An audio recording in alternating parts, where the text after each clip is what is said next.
I went back to the lawn and that's where I saw Claude. But I wasn't bothering him.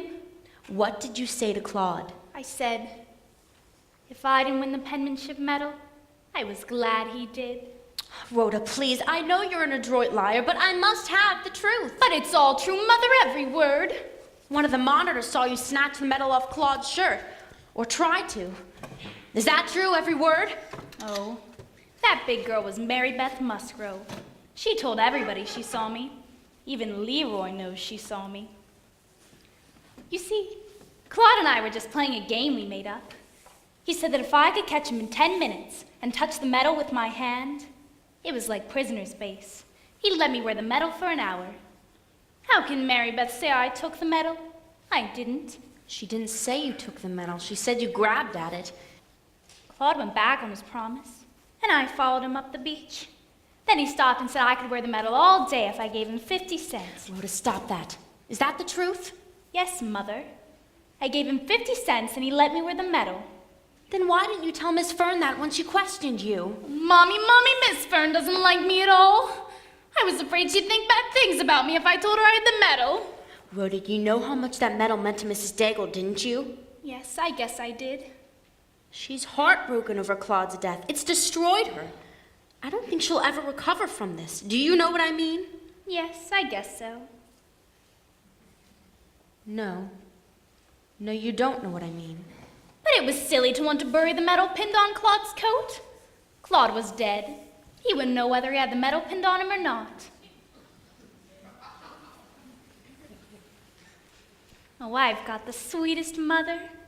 That's what I tell everybody. I say I've got the sweetest mother in the world. If she wants a little boy that bad, why doesn't she take one from the orphan's home? Rhoda, get away from me. Don't talk to me. We have nothing to say to each other. Okay, Mother. Okay. Rhoda, when we lived in Baltimore, there was an old lady named Mrs. Clara Post who liked you very much. Yes. You used to go up and see her every afternoon. She was very old and liked to show you all of her treasures. The one you admired most was a crystal ball in which opals floated, so the old lady promised this treasure to you when she died. One day while her daughter was at the supermarket and you were alone with the old lady, she somehow managed to fall down the back spiral staircase and break her neck. Yes. You said that she heard a kitten meowing outside and went to see about it and somehow missed her footing and fell down 5 flights of stairs to the courtyard below. Yes, it's true. Then you asked the daughter for the crystal ball, which she gave you, and it still hangs on your bed today. Yes, Mother. Rhoda, did you have anything to do, no matter how small it was, with Claude getting drowned? What makes you ask that, Mother? Rhoda, come here. Look me in the eyes and tell me. I must know. No, Mother, I didn't. You're not going back to the Fern school next year.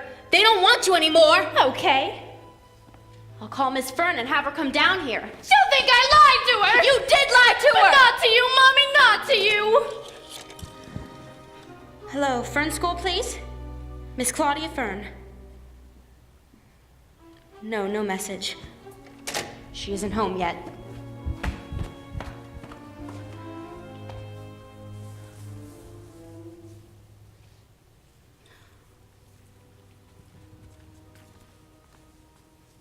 What would you tell her, Mother? Oh, it can't be true. It can't be true.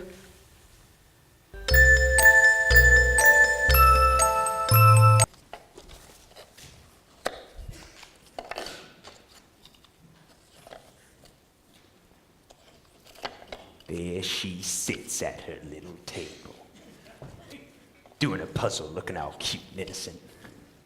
Looking like she wouldn't melt butter, she's that cool. She can fool some people with that innocent look she can put on and off whenever she wants to, but not me. Not even part ways. She can't fool me.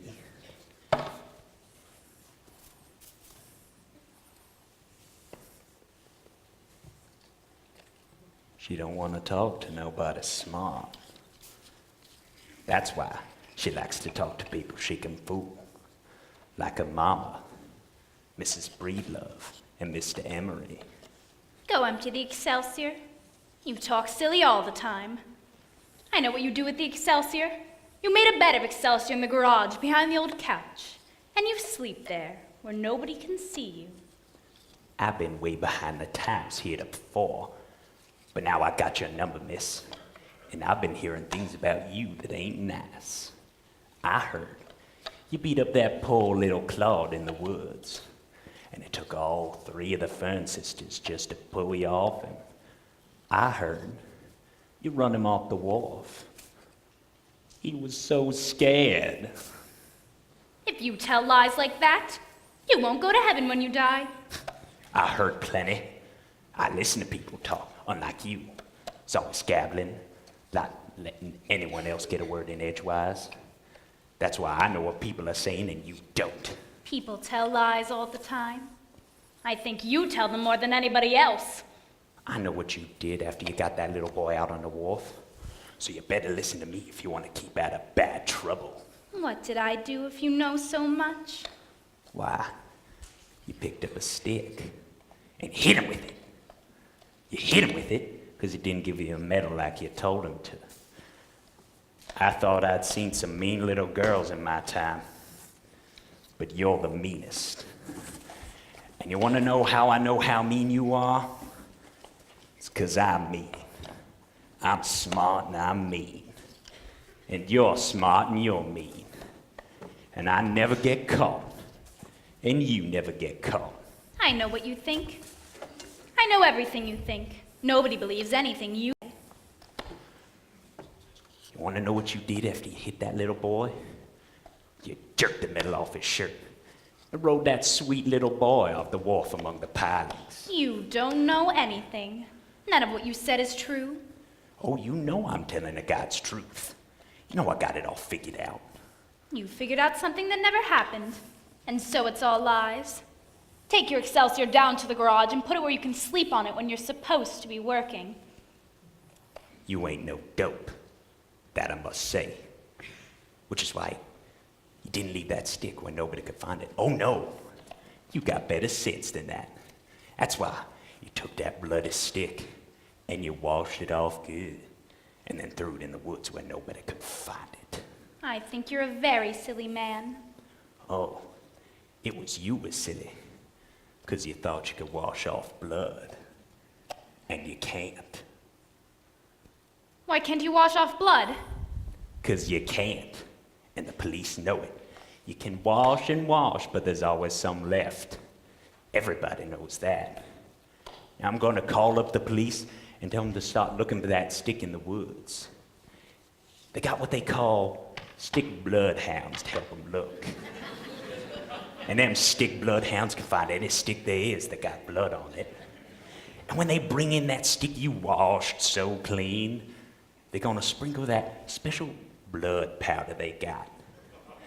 And that little boy's blood is gonna show up. It's gonna show up a pretty blue color, like a robin's egg. You're scared of the police yourself! Shh. What you say about me, it's all about you. They'll get you with that powder. As far as I'm concerned, I wish there was more Excelsior. I could have used it. What were you saying to Rhoda? Oh, why, Mrs. Penmark. We was just talking. She said it was a big box Excelsior. You're not to speak to her again. If you do, I'll report you. Is that entirely clear? I started it, Mama. I told him it was a puzzle all about Asia. And I hardly know where anything is in Asia. Very well. Don't speak to her. Yes, ma'am.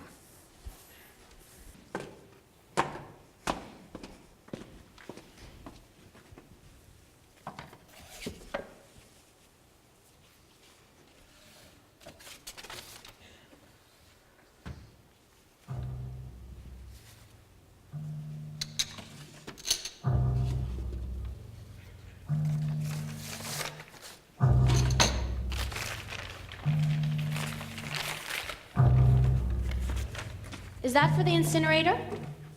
Yes. What is it? Nothing. It's just some things you told me to throw away. Let me see it. No! Rhoda, let me see it! Give it back to me! Give it!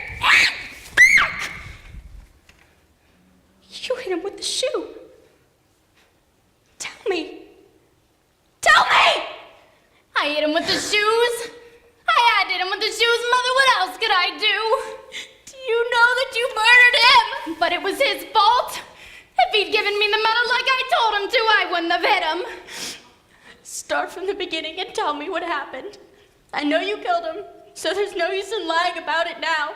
I want you to tell me the truth! I can't, Mother, I can't. Rhoda! I'm waiting for your answer. I must know now. He wouldn't give me the medal like I told him to. That's all.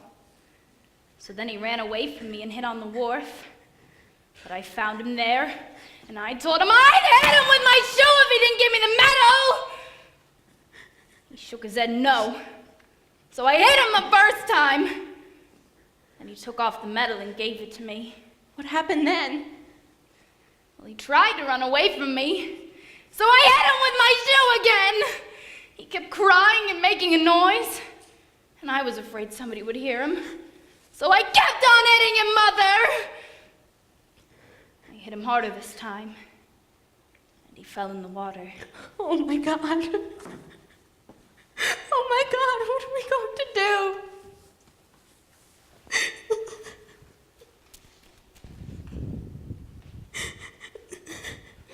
Oh, I've got the nicest mother. I've got the prettiest mother. That's what I tell him. Rhoda! How did the bruises get on his hands? Well, he tried to pull himself back on the wharf after he fell in the water. I wouldn't have hit him anymore. Only he kept saying he was going to tell on me. Oh, Mommy, please say you won't let them hurt me. No one's gonna hurt you. I don't know what must be done now, but I promise no one will hurt you. I want to play the way we used to, Mommy. Will you play with me? If I give you a basket of kisses, what will you give me? Rhoda, please. Can't you give me an answer, Mother? If I give you a basket of kisses... Rhoda! Go into your room and read. I must think of what to do. Promise me you won't tell anyone what you just told me. Why would I tell and get killed? Rhoda, what happened to Mrs. Claire Post when we lived in Baltimore? I know enough now, another won't matter. There was ice on the steps, and I slipped and fell against her. And that was all. That was all? No. I slipped on purpose. Rhoda, the shoes. Rhoda, get the shoes and put them in the incinerator. Burn them. Burn them quickly, Rhoda.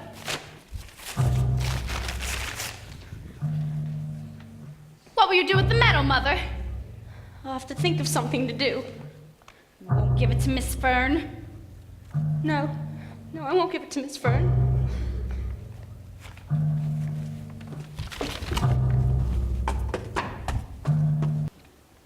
I found out about one lie you told. There's no such thing as a stick bloodhound. I'm not supposed to talk to little Miss Goody-Goody. Then don't. Where's your mama? Upstairs. Then for your sake, I'll tell you this much. There may not be any stick bloodhounds, but there's a stick. And you better find it before they do, or else it'll turn blue, and they'll fry in the electric chair. There wasn't any stick any more than there was any stick bloodhounds.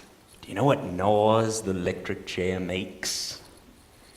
It goes, and then you swivel all up the way bacon does when your mama's frying it. Go empty the garbage. They don't put little girls in the electric chair. They don't. They got a little blue chair for the little boys and a little pink one for the little girls. You know, I just remembered something.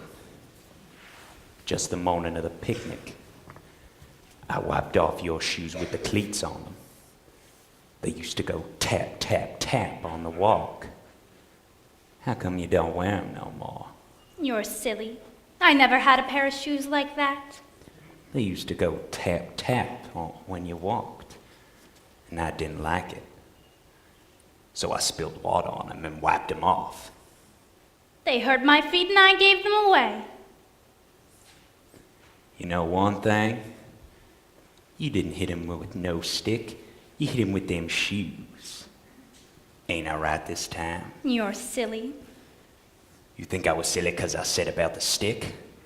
All I was trying to do was make you say, oh no, it wasn't no stick. It was my shoes. 'Cause I knew what it was. You lie all the time, all the time. How come I got them shoes then? Where did you get them? I came in and got them right out of your apartment. It's just more lies. 'Cause I burned those shoes. I put them down the incinerator and I burned them. Nobody's got them. I don't say that wasn't smart, that was. Only, suppose I hear something come rattling down the incinerator.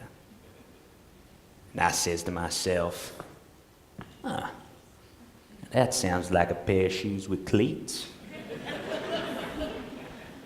I'm not saying you didn't burn them just a little, but you didn't burn them all up the way you wanted to. Yes? Now listen here and figure out which one of us is the silly one. I'm in the basement working, and them shoes come rattling down the pipe. So I open up the door quick, and there he is, on top of the coals, smoking just the least little bit. So I grab him out.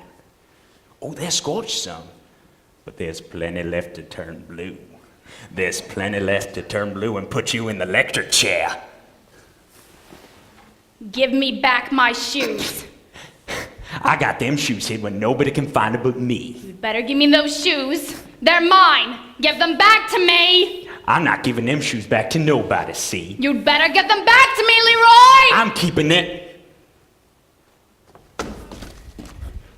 Who says I got any shoes except mine? You did. You get them and give them back. Now, listen, Rhoda, I was just fooling and teasing you. I haven't got any shoes. I got work to do. Give me back my shoes. I haven't got nobody's shoes. Don't you know when no one's teasing you? Give them back! Go practice your piano lessons. I haven't got them. I keep telling you. Will you bring them back? I was just fooling at first. But now I really believe you did kill that little boy. I really believe you did kill him with your shoes. You've got them hid, but you'd better get them and bring them back here. Right here to me! Shh, quit talking loud. There's someone in the hall.